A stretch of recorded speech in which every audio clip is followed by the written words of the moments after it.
Shalom saudara-saudara yang kasih Tuhan. Dan tidak ada suatu makhluk pun yang tersembunyi di hadapannya, sebab segala sesuatu telanjang dan terbuka di depan mata Dia, yang kepadanya kita harus memberikan pertanggungan jawab. Salam jumpa dalam program Tuhan adalah Gembalaku. Saudara, ada satu memori semasa kecil saya yang saya masih bisa ingat sampai hari ini. Mungkin ini sebenarnya kejadiannya sekitar waktu saya berumur 3 tahun, tetapi entah kenapa kisah ini masih menempel di kepala saya. Meskipun memang saya mengingatnya setelah pada saat saya besar, orang tua saya memberitahukannya kepada saya. Tetapi pada saat orang tua saya menceritakannya, memori-memori potongan-potongan kecil itu masih teringat di kepala saya. Waktu itu saya berumur 3 tahun, dan saya sedang batuk sebenarnya. Dan tidak diperbolehkan untuk makan permen atau coklat tentunya. Seperti wajarnya jika ibu-ibu melihat anak yang sedang batuk, tidak memperbolehkan makan yang akan membuat batuknya semakin parah. Tapi pada waktu itu saya menerima permen dari sekolah minggu, dan saya sangat tertarik untuk memakannya. Pada waktu itu, mama saya sedang mempersiapkan dirinya untuk pelayanan di gereja, yaitu memainkan piano. Tetapi karena ia sedang latihan, maka di samping piano itu, saya bertanya kepada mama saya, "Ma, boleh makan ini enggak?" Dengan pandangan mama saya yang masih menuju partitur lagu dan tidak melihat saya secara langsung, dia bertanya, "Itu apa?" Dan entah kenapa saya waktu itu menjawabnya, "Roti, Ma." Saya pun tidak ingat dari mana saya kemudian bisa belajar berbohong seperti itu. Tetapi cerita ini benar-benar terjadi dan akhirnya saya memakan permen tersebut. Awalnya saya kira saya aman, tidak akan ketahuan mama saya. Tapi ternyata kemudian mama saya menemukan bungkus permen tersebut dan saya langsung ditegur karena sudah berbohong kepada mama saya. Mungkin ini adalah kisah sederhana, tapi saya menyadari bahwa tidak ada satupun hal yang bisa saya bohongi di depan orang tua saya. Karena pada akhirnya orang tua saya bisa tahu sendiri entah bagaimana caranya. Mari saudara, kita mau membaca Alkitab kita yang terambil dari Matius 27 ayat 62 sampai 66 yang berbunyi demikian. Keesokan harinya, yaitu sesudah hari persiapan, datanglah imam-imam kepala dan orang-orang Farisi bersama-sama menghadap Pilatus. Dan mereka berkata, "Tuan, kami ingat bahwa si penyesat itu sewaktu hidupnya berkata, sesudah 3 hari aku akan bangkit. Karena itu, perintahkanlah untuk menjaga kubur itu sampai hari yang ketiga. Jikalau tidak, murid-muridnya mungkin datang untuk mencuri dia, lalu mengatakan kepada rakyat, ia telah bangkit dari antara orang mati, sehingga penyesatan yang terakhir akan lebih buruk akibatnya daripada yang pertama." Kata Pilatus kepada mereka, "Ini penjaga-penjaga bagimu. Pergi dan jagalah kubur itu sebaik-baiknya." Maka pergilah mereka, dan dengan bantuan penjaga-penjaga itu, mereka memeterai kubur itu dan menjaganya. Saudara, setelah Yesus dikuburkan, Matius mencatat kisah ketika para pemimpin agama Yahudi meminta kepada Pilatus untuk mengirimkan penjaga untuk menjaga kubur itu sampai hari yang ketiga. Menariknya hanya kitab Matius yang mencatat kisah ini dan tidak terdapat di kitab Injil lainnya. Untuk menunjukkan secara sengaja kepada para pembaca Yahudi pada waktu itu bahwa berita tentang jasad Yesus yang dicuri itu adalah berita hoax atau berita palsu. Menariknya di sini yang diceritakan kepada kita bahwa orang yang mengingat bahwa Yesus itu pernah mengatakan bahwa ia akan bangkit kembali dalam hari yang ketiga, itu adalah para pemimpin agama Yahudi, bukan para murid Yesus itu sendiri. Tidak diceritakan juga kepada kita bagaimana caranya para pemimpin Yahudi ini bisa tahu tentang perkataan itu, tetapi yang kita ketahui adalah para pemimpin Yahudi ini pernah mendengar, dan mereka sengaja memberitahukannya kepada Pilatus.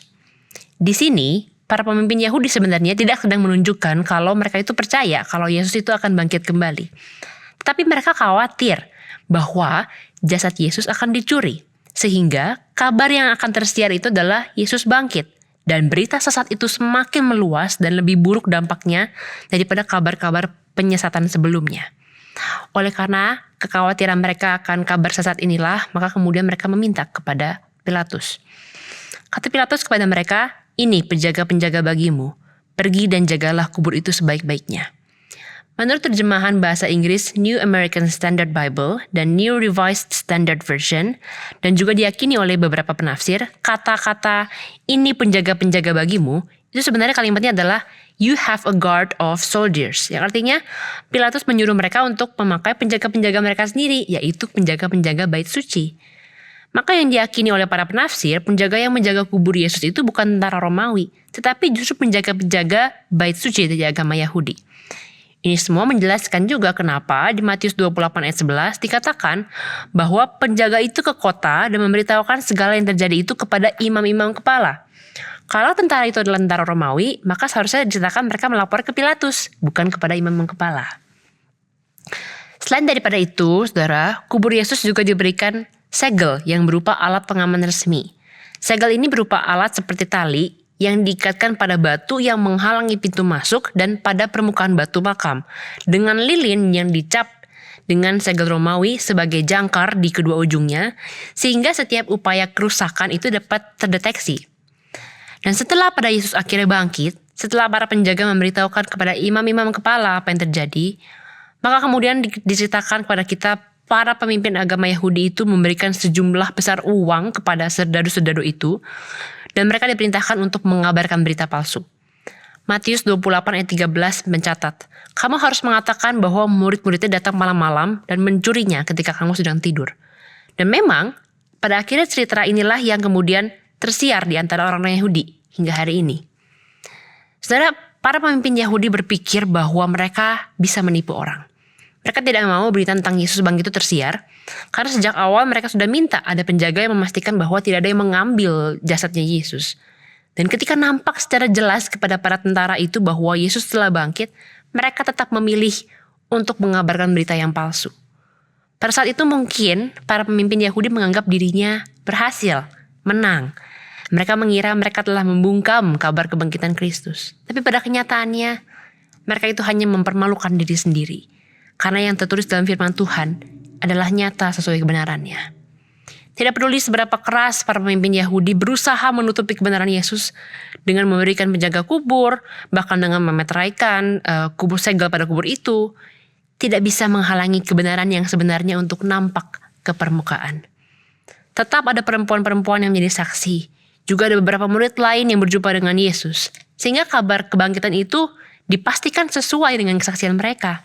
Dan sampai hari ini, setiap orang yang percaya kepada Yesus dan membaca firman-Nya, kita semua benar-benar percaya bahwa Yesus benar-benar bangkit. Saudara, firman ini mengingatkan kita bahwa segala sesuatu yang disembunyikan, segala sesuatu yang berusaha ditutupi, kebenaran itu akan tetap nampak pada akhirnya. Karena di dalam Tuhan, kebenaran itu bercahaya dan tidak ada satupun yang bisa menghalangi kebenaran itu untuk terungkap. Seperti Lukas 12 ayat 2 mengatakan, tidak ada sesuatu pun yang tertutup yang tidak akan dibuka, dan tidak ada sesuatu pun yang tersembunyi yang tidak akan diketahui. Saudara, firman Tuhan hari ini menyatakan kepada kita bahwa meskipun para pemimpin Yahudi berusaha keras menutupinya, tapi mereka tidak mampu untuk menghalangi kuasa Tuhan yang bekerja secara nyata dan dipercayai oleh orang-orang yang mau percaya kepadanya. Oleh karena itu, saudara, seandainya mungkin ada dari kita yang telah berbuat buruk, baik itu mungkin karena kita kepepet, atau mungkin kita tidak pikir panjang, ataupun kita sengaja melakukannya, ini adalah panggilan daripada Tuhan untuk hidup jujur dan berintegritas. Seandainya mungkin ada dari kita di dalam bisnis atau usaha kita, ada godaan besar untuk memanipulasi fakta, atau untuk menekan kebenaran demi keuntungan pribadi, kita dipanggil untuk tetap bersikap jujur. Atau mungkin jika ada dari kita yang sedang berada dalam kondisi, kalau kita jujur, kita mungkin akan menerima hukuman atau akan sangat malu dengan akibatnya. Dan kita lebih memilih untuk menutupnya dengan kebohongan demi kebohongan. Inilah panggilan bagi kita untuk tetap hidup berintegritas. Karena Alkitab telah menyatakan kepada kita, segala sesuatu yang tersembunyi akan nampak pada waktunya. Mari kita berdoa. Ya Tuhan, kami bersyukur karena kami boleh menerima Alkitab sebagai firman-Mu yang kami boleh baca. Kami boleh melihat Tuhan bahwa berita tentang kebangkitan itu sungguh benar adanya. Karena justru para pemimpin agama Yahudi lah yang berusaha menutupi kebenaran itu dengan menyebarkan berita yang palsu.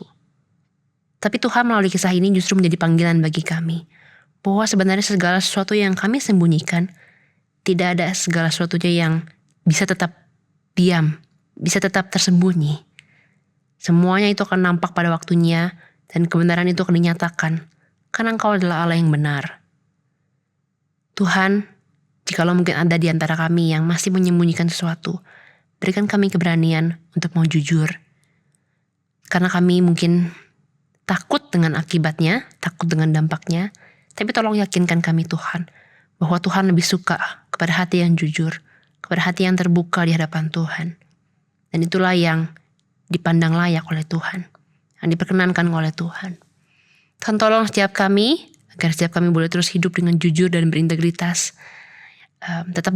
tetap memegang teguh pada kebenaran yang Tuhan nyatakan dalam hidup kami. Terima kasih Tuhan, kami hanya bisa berserah kepadamu. Hanya dalam nama Tuhan Yesus kami berdoa dan kami bersyukur. Amin.